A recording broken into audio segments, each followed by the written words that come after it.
Abu Dhabi Kerala social സെന്ററിൽ ശക്തി theatre സംഘടിപ്പിച്ച തെരഞ്ഞെടുപ്പ് ചർച്ച സജീവമായി. വിവിധ സംഘടനകളെ പ്രതിനിധീകരിച്ച് നിരവധി പേർ പരിപാടിയിൽ പങ്കെടുത്തു. OICC, ശക്തി തിയേറ്റേഴ്സ്, KMCC, യുവകലാസാഹിതി എന്നീ സംഘടനകളെ പ്രതിനിധീകരിച്ച് സംസാരിച്ചവർ ചൂടേറിയ സംവാദത്തിനാണ് തിരികൊളുത്തിയത്. ദുബായിലെ സാംസ്കാരിക പ്രവർത്തകൻ ജ്യോതിലാലാണ് ചർച്ച നിയന്ത്രിച്ചത്. UPA ഗവൺമെന്റിന്റെയും ഐക്യജനാധിപത്യ മുന്നണിയുടെയും ഇടതുപക്ഷ മുന്നണിയുടെയും പ്രവർത്തനങ്ങളെ നിശിതമായി വിമർശിച്ചും പുകഴ്ത്തിയും ചർച്ച കൊഴുത്തപ്പോൾ സദസ്സിലിരുന്ന പലർക്കും ആവേശം അണപൊട്ടിയെങ്കിലും സംഘാടകർ സദസ്സിനെ നിയന്ത്രിക്കുകയായിരുന്നു.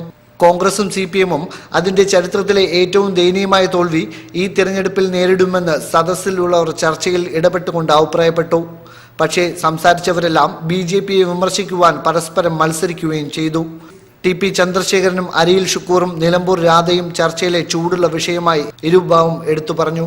സംവാദത്തിന് ശക്തി പ്രസിഡന്റ് ബീരാൻകുട്ടി അധ്യക്ഷനായി. ജനറൽ സെക്രട്ടറി കൃഷ്ണകുമാർ സ്വാഗതവും സാഹിത്യ വിഭാഗം സെക്രട്ടറി റഫീഖ് നന്ദിയും പറഞ്ഞു.